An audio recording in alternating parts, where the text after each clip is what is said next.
if there's not alignment on culture, nobody knows what the hell's going on, and you're never going to get accomplished what you think you can, even if you're all capable. If you have a partner who believes that talking and spending time in a meeting is a waste of his time because he wants to focus on just doing the work, that's just a sole operator. That's not a manager. That's not a leader. That's not someone you want as a partner.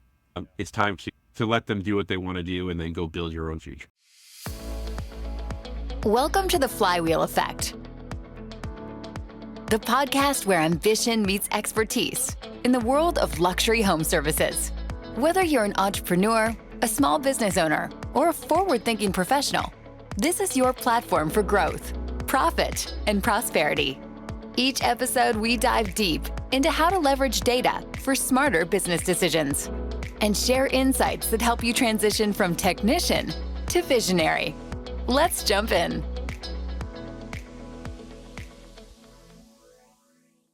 Hello, and welcome to another episode of the FlyWheel Effect. This is Brent Sonnek-Schmelz, along with my co-host, Matt Bernath.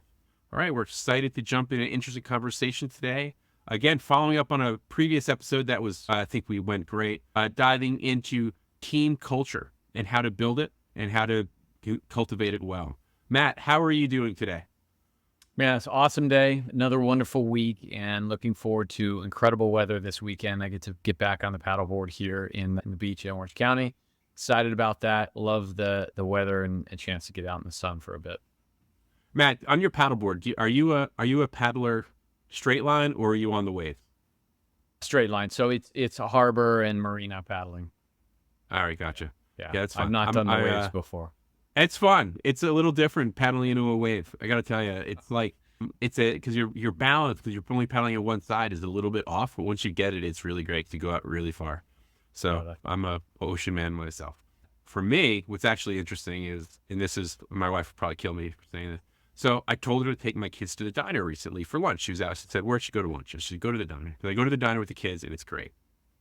So she goes to the diner, places an order, and my daughter, I have 3-year-old twins, asked, "So when's Daddy getting here?" So I always take him to the diner, and she says, "Dad's working. He can't make it," and she just has an absolute meltdown because Dad's not showing up, to the point that the restaurant asked them to leave. So that was like, today? That was today. Oh, man. It just happened. And like, I feel bad for my wife that she went through that, and I'm really, really sorry, but I can't help but smile as well. My daughter wanted lunch with her dad. So That's anyway. funny. Good story. All right. Good story. Let's jump into this team culture. So last time we had a meeting episode a couple episodes ago around team culture. We really ended up focusing on the one-on-one meeting and the impact that you think it has had on helping make sure people are on the same page and working together, especially with you as the leader of a company.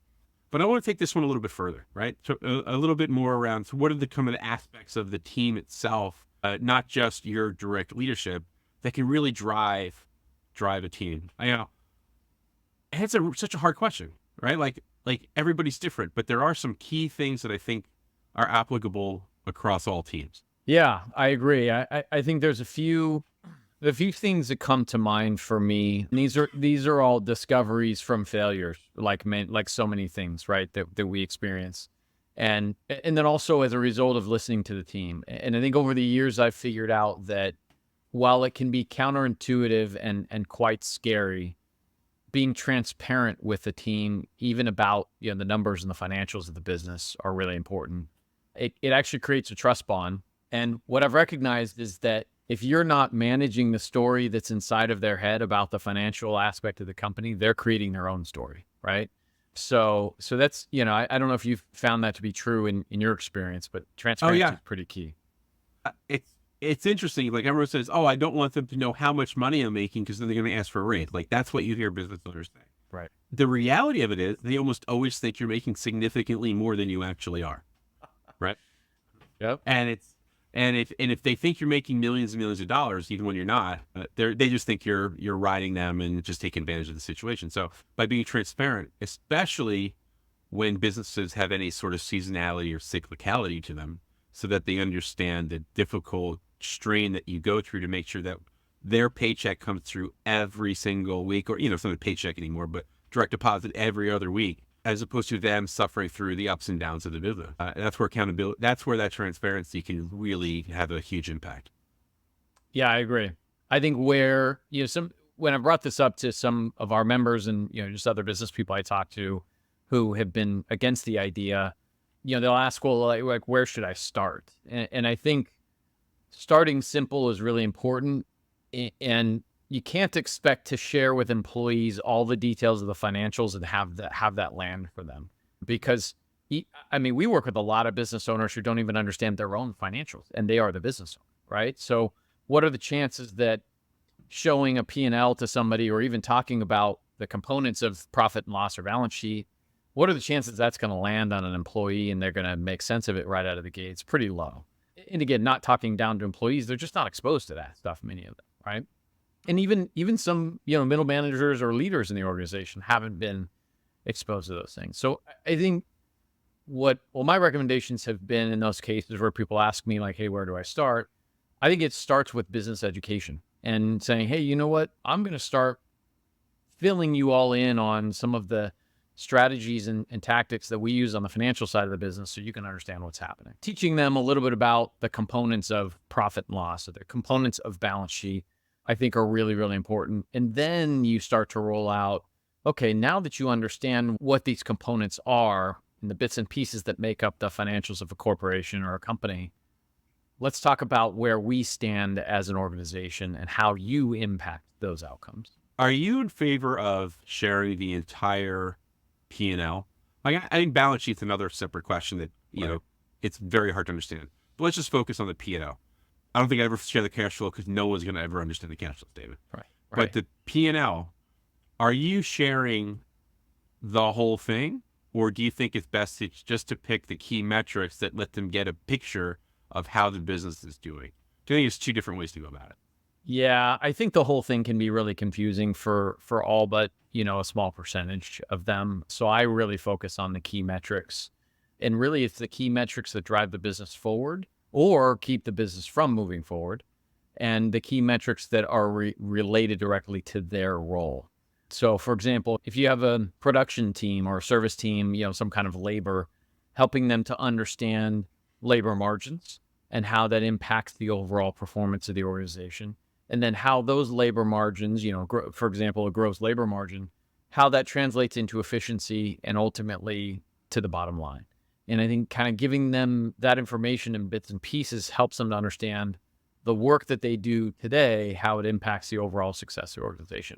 People actually want that stuff. By and large, we find that employees want to understand those things. And how does that help culture? I believe it helps culture because they feel like they're making an impact. There's a measurement of success or failure, but I think for the most part, we like to keep score as just humans. We like to keep score, most of us, or at least the A players do. I can tell you that most A players want there to be a scorecard. So there's a bit of a scorecard there. I believe it also creates a culture around trust, and trust is the foundation of a strong, business culture.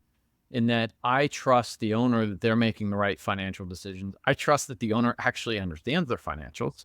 I think is another piece. So there's a lot of trust building there. And then also it develops, I believe, this high performance culture throughout the organization. And when we look at businesses, when we compare the success of different businesses, we recognize that the best performing organizations have a high performance culture, much like you would see in a high performing sports team, right? They're lifting each other up. They're holding each other against goals. They're holding each other accountable. They're not just looking for the one leader to make everything happen. They're doing this. And I think two things. One, I never have, but have you ever met a company or business where the owner was transparent, actually transparent instead of fake transparent, which can happen? Fake transparency just causes problems. That decided to be transparent, that had negative impact to his team culture or business. Have you ever encountered that ever? No, I have not. Nope.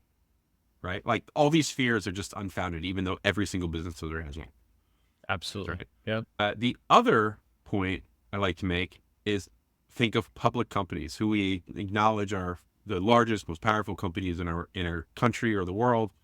They are completely transparent. All of their financials, the executive team's comp is there for the world to see. And what are they? They're able to hire. They're able to have workers that function, and they're able to keep moving forward, right? The only reason not to be transparent, it's not to be transparent, is if you're hiding things, and that's a problem. Totally. Yeah, and I think the other side benefit of transparency is that if you're an owner or a leader or a manager in an organization and you don't understand, for example, financials well enough to be transparent, the side benefit of taking on the initiative of transparency is that you get to learn that stuff in depth before you go communicate it to your team. So Absolutely. that's really, really key, I think, because there's so many people out there who are running businesses, whether they're the owners or CEOs, presidents, whatever, who don't actually understand the financials well enough to teach someone else. And that's a big opportunity, I think, that needs to be tackled right away. Yeah, that's an unappreciated value of teaching. Is, you know this, and you learn so much better when you're preparing to teach somebody.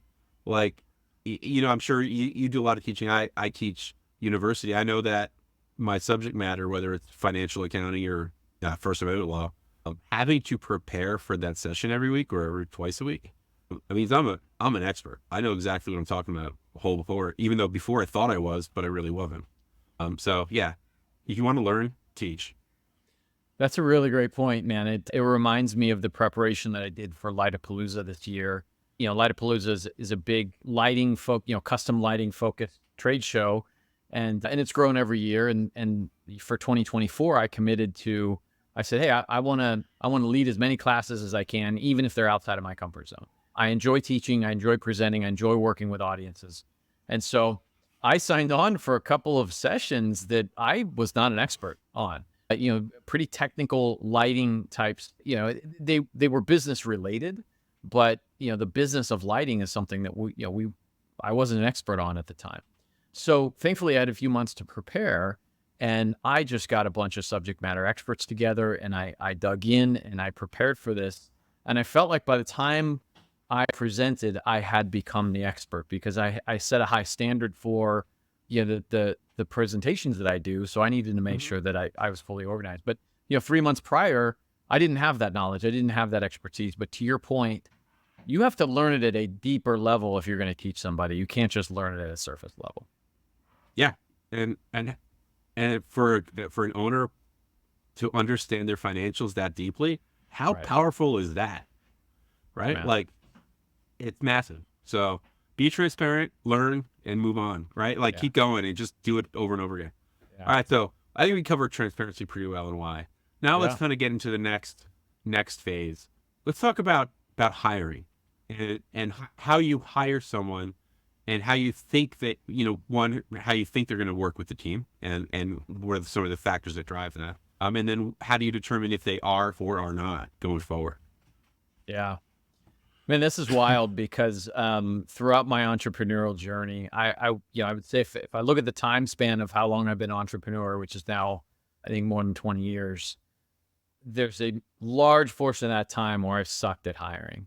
And I think the big reason for that, and I know a number of our listeners will identify with this, is because I was always hiring under the gun, right? It's like, hey, I needed that person 2 months ago, and if they had a pulse and they could talk to people and, their price was right, they were in. And I would say the last, third of my entrepreneurial journey, I've learned to hire better. And I think the biggest factor there is having patience. And then also, I was turned on to an incredible book called Who by Geoff Smart, and that's Jeff with a G. Incredible book. I think we can probably include that in our show notes. That helped me to recognize what he calls voodoo hiring practices, which I think essentially we're, many entrepreneurs and leaders are subject to, which is essentially using our gut. And while our gut over time can be pretty well refined, there are some things in our human nature that just, can lead us astray. So ultimately, the long and short of it is I learned how to create a more objective hiring process versus a subjective one. And it starts with a bit of a scorecard and a couple of other tactics, such as if I'm feeling really good about somebody in an interview, I actually need to ask the harder questions of that person, because subconsciously what ends up happening is when you're feeling good about someone and you're clicking with someone, you oftentimes ask them the easy questions so that they pass, right? It's just this subconscious thing. So I've reversed a number of those, but ultimately the big picture for me on hiring is slow down and don't pressure yourself into making a decision, because oftentimes those are way more costly in the end. I think there's one more step there that I think we want to go into when they're on the hiring is there's hiring for skills and there's hiring for culture, and they're not always the same thing. I think this applies very often to sales professionals, right? You hire, oh man, this guy's a great salesperson. He knows how to go out and hunt big game. He's going to get us some real business. Yeah. Then you bring him or her into the team, and it's just, is it oil and water? Or is it something else? What is the nature of it? But they're still selling. So like you feel really bad, but there's risks involved too. So, I mean, I think that's probably something you'd experience, but what are your thoughts on that? Yeah, that's a great one. And I would love to get your thoughts, because I think, you bring up a good point. The culture fit or I think we've all experienced cancer in our organization. And, these are folks that, while they might be good at their job, they're not great at the team dynamic. And I think a big part of that in the hiring process is knowing who you're dealing with, getting past the pseudo BS that everybody brings. Most people these days interview really well, and they can put on whatever front that you feel like they should be able to put on. But I find that asking really deep questions gets me to understand who these people are, and then identifying the conflict they've had in the past, because we've all had conflict in every single one of our jobs, identifying the conflict and the source of that conflict to understand, hey, is that going to be an issue here? Or is that just something that was an issue in their past job? But what are your thoughts? I kind of refer back to another book. We'll bring another book is, Gino Wickman's Traction, right? Where a really important part of his process and, EOS, Entrepreneurial Operating System process, is understanding core values of the team and the company and what's meant to drive them. And those things aren't options. You have to make sure that people are on board with what the company its purpose is, what it wants to do, and how it wants to operate as far as people. And so if you hire someone that may be really skilled, but they're misaligned with those core values, there's going to be a problem at some point. And I think and sometimes it's hard to identify that in the interview, right? Like people are going to say what they are, but then you get in and 1 month, 2 months in, you realize it's not a fit. I think it's really important to recognize that you have to cut bait soon rather than later for when you have a poor fit, because before it has a chance to become that cancer, you got to have the surgery. And so I think that's really important. It's hire slowly, try to make the right choice, but then fire quickly for a candidate. And obviously, if you let someone drag out 6 months, a year, and then fire them, it's worse for them. If they're 1-2 months in, they're still in their current job search. They've been going through the process, and they might have other opportunities they can pursue that haven't washed out yet. So just go fast. It's better for everybody. Yeah, I agree. So, one thing as you were explaining that popped into my mind, and I'd love to get your take on this. You look at, let's say a company's identified 5 core values, right? Yep. And you look at those 5 core values, nearly anyone can look at those 5 values and say, I can do those things, or I can act as that person, or I can be that person, right? So let's say there's one camp of adaptation to the core values. And then there's the other camp of, that's just who I am, right? So you have a set of people or candidates or employees who are adapting to the core values, and then you have a set of candidates or employees who are that's just who they are. They wake up every day and they are who they are, those core values. Tell me, how can you identify the difference between those folks, and how does that show up in their workplace? That's a really great question. And I think, honestly, if someone is adaptable enough, it's probably sufficient, right? But adaptability takes energy. And if it's too much energy, their energy gets sapped trying to follow along. I appreciate their effort, but eventually it's gonna hurt their job performance or hurt their engagement with the team. When it is who they are, there is no effort at all. It's It is what it is. Like if you know, we don't talk about Vital much, but in Vital we have our Friday question, which is fun. Like, for this fun question that is sent out to everybody about something odd about your life. It's allow us to learn. I enjoy answering them. I enjoy reading them. There might be some people who think this is a pain in the butt and useless because they want to separate their life from their business. That's not what our culture is. We care about people. And if someone's like, here's an example, not answering over and over and over again, or just saying stupid things that doesn't make any sense, like, hey, get on board or not. It's clearly taking you too much energy to do so. That's a very small thing, and that's not necessarily the reason why you're getting rid of someone. But it's the culture pieces are, when internalized, truly internalized, make your job easier, not harder. They make management easier, not hard. They make collaborating with each other easier, not harder. And ultimately, a team is all about collaboration. A team is not individuals operating in unique silos. That collaboration is what drives the exponential growth of an organization. Yeah, I totally agree with that. And I think you put it very succinctly. The energy that it takes to adapt, whether it's to the core values or whatever the needs are of that particular role, it's energy, and it's not just wasted energy potentially, but frustration that builds up. And at some point, people have to let that steam off, right? And yeah, I totally agree with that. I think it also aligns with a philosophy that I've adopted probably in the last 10 years, which is do my very best to find out, to identify the strengths of my team and put them in roles where they can be using their strengths more than trying to improve their weaknesses. Right. How it's always going to be work. If that's true for employees, they're working to get a paycheck to pay for their families. But the more that you can associate their job with something which means real things to them internally, as far as their interests, their activity, their accomplishments, the more likely that you're going to get as much as you can out of them, and they're going to remain for a longer period of time. So it's such a tricky exercise. It's so hard. Yeah. It's one of the reasons why we use Culture Index. We can put that in the link too. I think we'll probably do a whole episode on Culture Index someday. But we use that it's a personality guide. There's many of them out there. I think it really helps identify what gets people's juices going and what drags them down, which is that energy quotient. Yeah. What builds energy and what depletes energy. If you can have team members that are in energy generating roles, everything gets better. Yep, absolutely.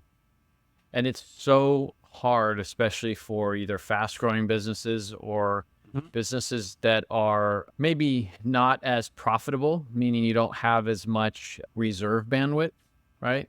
Because in a more profitable business, you tend to have more reserve bandwidth. In the lower profit businesses, you don't. These are hard decisions. Do I hire this body right now to turn screws and answer phones, or do I still wait until I can find the perfect fit? And I can tell you from experience, and I think you would agree, anybody who's listening, the perfect fit, the ideal candidate, the A player is 10x more valuable than someone who isn't the perfect fit or is a B or C player, and it's worth holding out for that. Yeah, it's interesting. And this applies in war scenarios. I can't remember. I read this recently. I can't remember who said it, but out of any 100 soldiers, you're going to have like 85 or so that are just bodies, that are just there, that are just going through it. You're going to have 10 that are really good, that move it forward, and then you have 5, essentially, maybe even fewer, that are going to determine whether you win or lose. And by making sure that you have those payers, that 5 people accounting for 60% of the actual value is a very typical scenario in any organization with any significant scale. So but that's hard. And obviously A players cost a little more, but that's just the way it is. Well, and they're harder to find. To your point right there, if they're 5%, which I guarantee it's less than that, those A players probably have jobs. They're probably happy in their jobs, and finding them is difficult. And that's the reality of the hiring process. Is most businesses are passive at best in their hiring process, right? Or recruit. Let's call it recruiting or advertising for roles. That most businesses are passive, and then they complain as to why they don't get A players. That's a whole nother conversation. Hey, how do you become active in that role to reach those A players who probably have jobs and they're probably happy with those jobs, and they might be looking, but the reality is it's going to take some effort to get them to jump ship. This is actually this brings me to something else, though, is that here's the reality. Every single company thinks they're full of A players. However, every single company is not full of A players. It is impossible to have a team that's larger than 3 that everybody's an A player. Just impossible. Right. So actually part of culture is figuring out how to lift up those B's and C's. You're going to have some C's and C's you're going to watch out. But at least those B players, how do you lift them up so they perform like an A player and are really integrated into the team? That's where culture is critical. Yeah. You actually don't need a culture if everybody's an A player. It's because your team is not all A players. Is that where culture can make a difference? Yeah, yes and no. I think agree with that to some extent. I think you need a culture regardless. But it's funny you bring up that topic. I truly believe in lifting people up, both our members and the coaching component of leadership is one of my favorite pieces, and it's come something I've gotten closer and closer to every year. And one of the things I've recognized is how important it is as a leader to believe that your team members can be better. Because I've experienced that if I first believe that they can overcome this roadblock, that actually gives them the confidence to do it. And whether that's a mental roadblock, whether that's a physical roadblock or a roadblock in work, if they bring it up to me or we bring it up in a one-to-one and we talk about this roadblock or this situation or this growth opportunity, and if I, as their manager, am looking at it like, yeah, you know what, I don't know if you can do this. And of course, I may not verbalize that, but it comes off in all my nonverbal behavior and my tone. If I don't first believe, then there's really no way they're going to believe themselves, right? But if I first believe, even if it's with 80% confidence and not 100% confidence, if I bring 80% confidence to the table, that might be enough to help them wake up the next morning and go and tackle that issue or that roadblock. So I've recognized that, and again, this has come pretty late in my entrepreneurial journey, that I first have to believe in my team members in order to be able to even have a chance of lifting them up. That's before you tell them what to do. The other side of that is after they've done something, either with your direction or not, if you tear them down, they're never taking another risk or taking action again without your specific direction. Yeah. Which is, there's a teaching motive on the beginning for motivation, and there's on the backside of even when they screwed up, making sure you're not breaking them down in a way that doesn't allow them to continue to function. So common. Oh man, you just twisted the knife in my heart right there because, unknowing of course, but when I sold my integration business in 2018, I did what I called reverse exit interviews. So I took each of my former employees out to lunch or dinner after I sold the company. I was no longer their boss. They could be as honest as they want with me. And I asked them a series, I think 5 or 6 different questions, very pointed, specific questions, just to learn about how I could have improved. And that was probably that was literally a pivotal point in my leadership journey. Right, because that was my first major, company that I built and sold. And what you just described, I was guilty of all over the place because I'm a problem solver. And anytime there was a problem, I would immediately get into questions, right? Because I wanted to determine, how do we never have this happen again? And the way that landed for nearly all of my employees was when Matt started asking questions, it meant they were in trouble, and it created this fear of making mistakes, right? And that fear of making mistakes ended up being that I was responsible for moving things forward because my team wouldn't step over the line without me first stepping over the line. And man, that was a huge learning experience. That's great. So I listened to this Lacey say story, which I've not actually heard that story before. I'd love to go deeper when we have a chance. Yeah, there's 4 or 5 other things that came out of that were like big smacks in the face, but God, I'm so grateful for it. Oh yeah. I mean, one, it had to tear you down a little bit I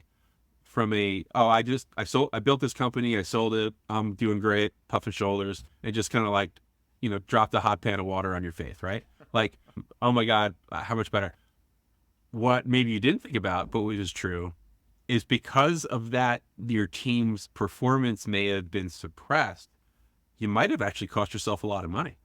Oh, Like yeah. your business might have been worth 30-40% more if you had that team engaged the right way, right? And I think that's where, when you're trying to sell a business, having a team that's on fire on all cylinders, wow, that's worth a lot of money to buyers. Absolutely. No, this is and it all this hiring question leads me to think about Elon Musk. I don't even know this.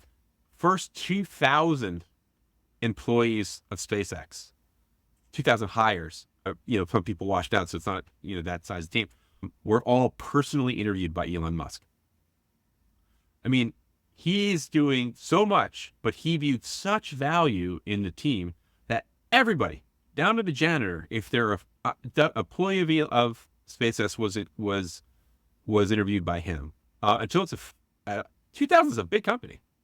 Yep. Oh yeah. Yeah. So it's an undervalued skill. And also, I think people just don't put enough time and effort and energy into the hiring process. And I think we're all guilty of it. So I think we're going to cover one more little area in this that I think is important is collaboration and team interaction, but structured team interaction and how that can impact culture. I think this also gets back to the whole Gino Wickman traction EOS frameworks. But what's your perspective of structured team interaction meetings potentially and the accountability that goes along with it? I think it's an absolute necessity. Doesn't matter the size of the team. I know when I was building my security company, for a period of time, it was literally my partner and I on these level 10 meetings, which is a format that Gino Wickman talks about in his EOS book. And of course we adapted it a little bit, but eventually as we added team members, they just came into the structure that was very familiar to us. Had we not built that structure and we just started adding team members, then you have the effect of having to change everybody's habits and adopt this new program, right? So at Vital, we essentially started that early on, and it's imperative. And every single employee that we've hired who comes into this organization and recognizes that there's an agenda for every meeting, down to our one-to-ones, there's an agenda for every meeting. It's refreshing. And the feedback we get constantly from them is that, like, man, I've worked in businesses 20 times the size of yours that doesn't feel as organized and responsible and accountable. And I can see why we're crushing. I mean, we're growing over 100% every year. We're crushing goals. And that may not be the case forever, but it's not possible for a high performance organization to maintain a level of performance without some kind of structured interaction. People just spend way too much time talking about stuff that doesn't matter and then not getting anything done because no one's holding them accountable. Yeah, I think that accountability is what it is, because you mentioned accountability in two different directions in that comment. First one, you talked accountability of the company to the team. Understand that that's important thing. And then there's accountability for people to accomplish what they said they were going to accomplish for the company itself. And doing that as a team holds you accountable to them as well. So it's 3 levels of accountability. Yeah. With, let's just dive a little bit deeper into accountability, right? Like these team meetings that you have, how do they impact the accountability? And you can use any one of those 3 types of accountability to walk through that. My experience has been that most people that you want to retain on your team, now this doesn't speak to everybody, but anybody who you would want to stay on the team is going to feel real uncomfortable about going into a meeting when they haven't done what they're supposed to do. And so it's a twofold test or filter. One is that if somebody shows up pretty regularly, not having done what they said they were going to do, it makes having those conversations pretty easy. There's no surprise. You've showed up, 2 or 3 weeks in a row, didn't do what you said you were going to do. Let's talk about that. Let me check in. Do you not have bandwidth? You first start with some curiosity. But also, I think the second piece to that is that if you have somebody who doesn't show remorse or concern about showing up and not having done the work, chances are, to your point earlier, that person is just not a fit for the team. I mean, that's obviously one indicator. That's not a fireable offense, but there's probably a few other things that are coming up for you that you recognize, like, hey, this person isn't the right person. Right? So there's a little bit of, I don't want to call it self-management, but when you have to show up to a group and tell them what you did or didn't do, that in and of itself creates some self-motivation. That's great. I think before we end, because this has been a great conversation about teams and building and culture, is there anything else you'd like to add? No, but I do want to ask you a question. You're a great storyteller and have a lot of incredible stories. Related to the topics that we've covered today, what has been one big aha moment for you in your entrepreneurial journey, much like maybe my learning experience, where you had a big takeaway that maybe was a pivot for how you lead? Let me think about that. I think there's been a couple of times where I've had partnerships. And I think this for those that have had partners in the past, I think partners are a really interesting topic. If you're not a fit with a partner in a variety of different ways, it's going to cause problems when it gets south down the road. And team leads to that. Because what happens with a partnership, what happens in a partnership if they have coming at things from completely different angles is the team doesn't know what the culture is. The team doesn't know why they get hired. And there ends up being two camps. So when I'm in a company that ends up not being aligned with the two people at the top, problems occur. And I've had this happen to me a couple of times in my past lives. One ended up being a huge blow up. The other one never grew. That alignment at the top is really critical. And so this applies with an owner and a manager and anyone else that's right there at the core. If there's not alignment on culture, nobody knows what the hell's going on. And you're never going to accomplish what you think you can, even if you're all capable. The stories for that are a little, those are longer stories that we can cover in these 30 seconds. But one of the big takeaways is if you have a partner who believes that talking and spending time in a meeting is a waste of his time because he wants to focus on just doing the work, that's just the sole operator. That's not a manager. That's not a leader. That's not someone you want as a partner. It's time to let them do what they want to do and then go build your own future. Love that.